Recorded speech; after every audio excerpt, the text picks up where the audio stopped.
Dear friends, this is my new channel. I work very hard to bring you amazing stories. Please support me by subscribing, hitting the bell icon, and helping me reach 1,000 subscribers. Thank you so much.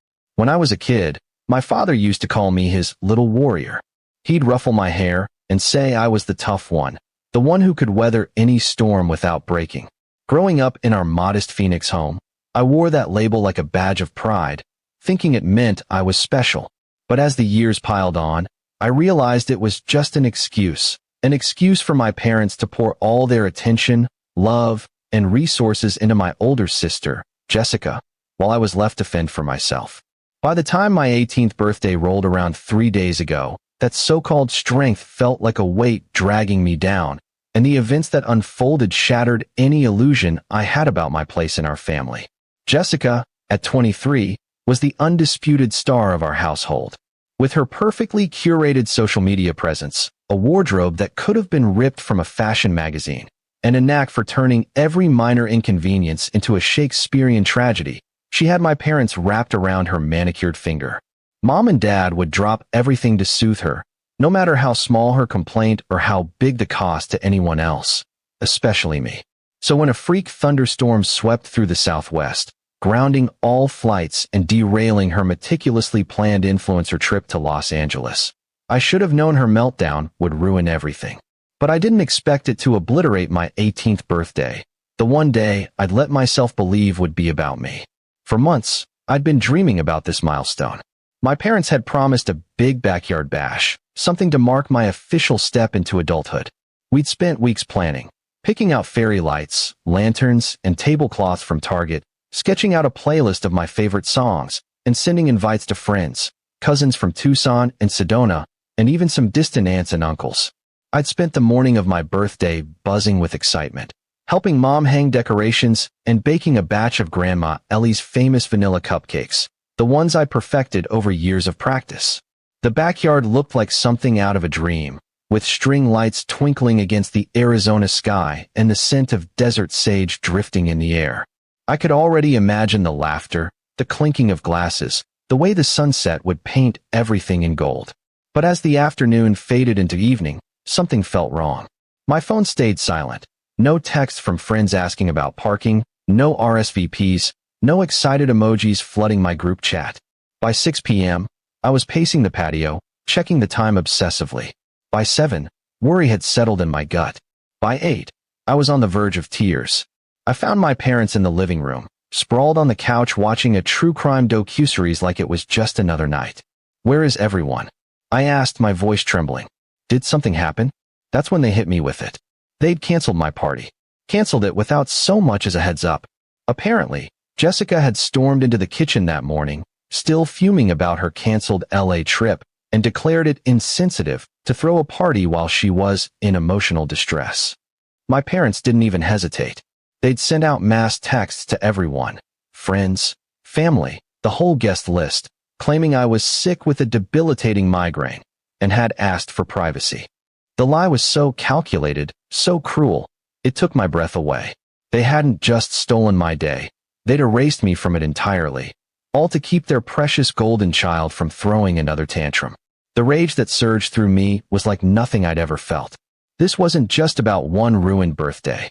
It was 18 years of being pushed aside, of being told to be strong, while Jessica got new clothes, new gadgets, and every ounce of my parents' attention. I remembered all the times I'd been forced to give up the last slice of pizza, to let her pick the movie, to wear her hand-me-downs while she got shopping sprees at Scottsdale Fashion Square. I'd spent my childhood swallowing my frustration, believing I had to be the easy one. But this was a betrayal too far. How could you do this? I screamed, my voice cracking. This was my day, my 18th birthday, my moment, and you threw it away for her tantrum? Mom fidgeted with her bracelet, mumbling about how Jessica was fragile and needed their support more. Fragile?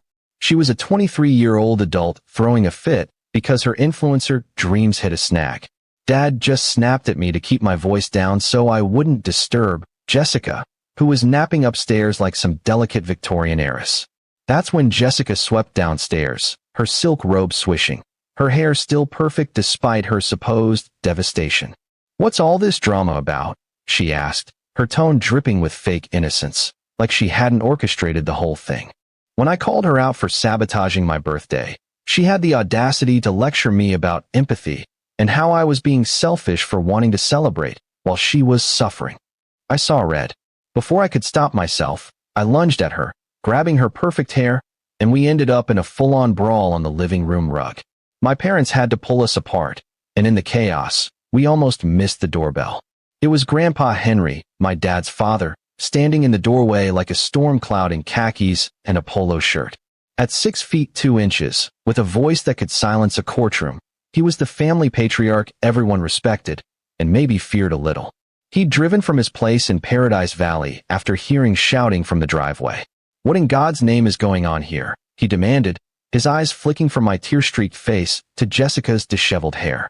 I'd always kept quiet about my parents' favoritism. It felt too petty, too shameful to admit. But in that moment, something inside me broke. I spilled everything. How I was always second to Jessica, how my needs were dismissed, how they'd canceled my birthday without a word to appease her. I told him about the years of sacrifices, giving up my wants, my voice, my place in the family, because Jessica's feelings always came first. Grandpa Henry's face hardened as I spoke, his jaw tightening with every word. When I finished, he turned to my parents. "Is this true?" he asked, his voice low and sharp. They stammered, trying to spin it, saying they were just managing a tough situation. But Grandpa Henry wasn't buying it. Then he dropped a bombshell that changed everything. For 3 years, he'd been sending them money to keep their failing bookkeeping business in Tempe afloat. They'd been on the brink of bankruptcy multiple times, and he'd been their silent lifeline. He'd even paid for my birthday party, the one they'd canceled. "I thought you were raising both girls with love and fairness," he said, his voice trembling with anger. Clearly, I was wrong.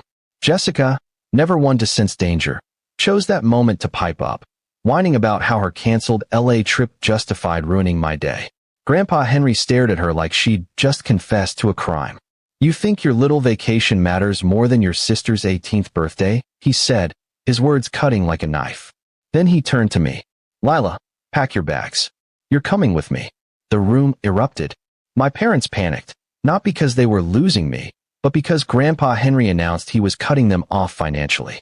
They trailed after him, pleading, promising to do better, offering half-hearted apologies that reeked of desperation. But he wasn't listening. He asked me one more time, "Do you want to come with me?" I didn't even pause. "Yes." I ran upstairs, throwing clothes, my laptop, a few books, and the locket Grandma Ellie had given me into a duffel bag. Downstairs, my parents were still begging, but not once did they ask me to stay for my sake. It was all about Grandpa's money. Walking out of that house felt like shedding a skin I'd outgrown. Grandpa Henry's place in Paradise Valley was a sanctuary, sprawling, quiet, with floor-to-ceiling windows that framed Camelback Mountain. Over dinner that first night, he told me I could stay as long as I needed, through the summer, through college, forever if I wanted. He listened as I talked about my dreams of studying environmental science, about the hiking trails I wanted to explore, about the life I wanted to build. For the first time, I felt like someone saw me, not as a shadow or a burden, but as Lila. But my parents weren't about to let go of their lifeline so easily. My phone lit up with texts and voicemails, each one more manipulative than the last. "We didn't realize how this looked," Mom wrote. "You've always been so strong, we thought you could handle it." They framed their neglect as a compliment, as if ignoring me was proof of my resilience. Dad's messages were worse, laced with guilt trips about how I was tearing the family apart. After a week of ignoring them, I decided to test their priorities. I texted back, "I'll only consider coming home if Jessica moves out. She's 23, she's got a job, she doesn't need to live with you. If you choose her over me, I'll know where I stand." I had no intention of going back, but I wanted to see if they'd ever choose me. They didn't.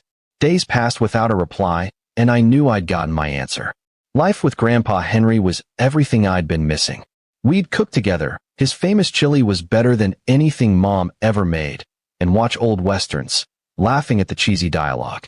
He helped me research colleges, scholarships, and even internships with local conservation groups.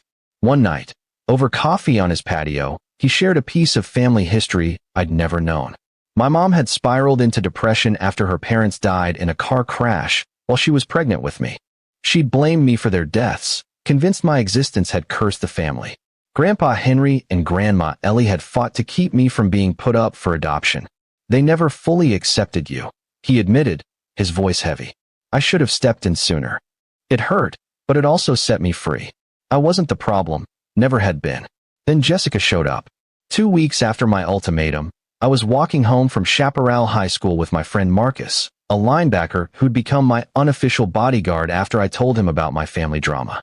I spotted Jessica leaning against her silver Honda in the school parking lot, her arms crossed, her face a mix of smugness and desperation. I need to talk to you, she said, sneering at Marcus. Without your muscle. I told her to leave me alone, but she followed us, keeping a creepy distance of about 20 feet. Her silence was unnerving, like a predator stalking prey. Finally, I spun around. What do you want, Jessica? She launched into a tirade about how I was destroying our family, how my selfish ultimatum was stressing our parents out, how I was jealous and vindictive for wanting her to move out. I threw her own words back at her. If I can't be happy, neither can you. Sound familiar? That's when she snapped. She tackled me to the sidewalk, clawing at my face and screaming. Marcus yanked her off in seconds, holding her at arm's length as she flailed and cursed. I got up, brushed the dirt off my jeans, and slapped her hard across the face. Come near me again, and I'm calling the police, I said. And trust me, Mom and Dad won't appreciate dealing with assault charges on top of everything else. She froze, and we walked away. She didn't follow. When I told Grandpa Henry, he was ready to call the cops right then, but I convinced him to let it go. Jessica was already on thin ice with our parents, and I didn't want to give her the satisfaction of more drama. I also told him about the ultimatum I'd given them. He chuckled, shaking his head. That was a smart move, Lila. Let's see if they finally show their true colors. 2 days later, they did. A text from Dad arrived while I was eating breakfast with Grandpa Henry. It was short and brutal. We're keeping Jessica. You've shown us you're too vindictive to be part of this family. We only wanted you back for your grandfather's money, but your uncle's investing in our business now, so we don't need you. A follow-up message came hours later, when my silence clearly rattled them. We're blocking you because you're ungrateful and violent. After everything we did, feeding you, clothing you, sending you to school, you have the nerve to act like we're bad parents. I blocked them first, cutting the cord for good. Life after that was like waking up from a bad dream. I got accepted to Northern Arizona University with a partial scholarship for environmental science, and Grandpa Henry covered the rest. Marcus and I started dating officially, and we went to prom together, dancing under a canopy of stars in a moment that felt like it belonged to me alone.